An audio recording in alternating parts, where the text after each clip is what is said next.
पहाटे उठावे स्वामी नाम घ्यावे, स्नान उरकावे शुद्ध मनाने।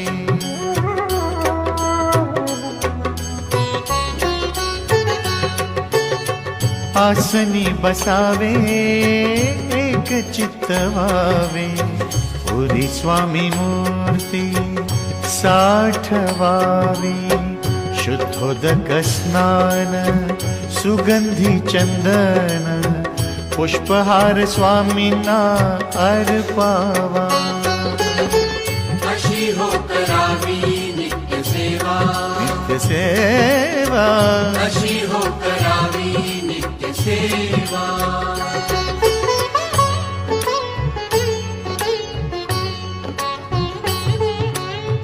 धूप दीप होता दाखवा नैवेद्य,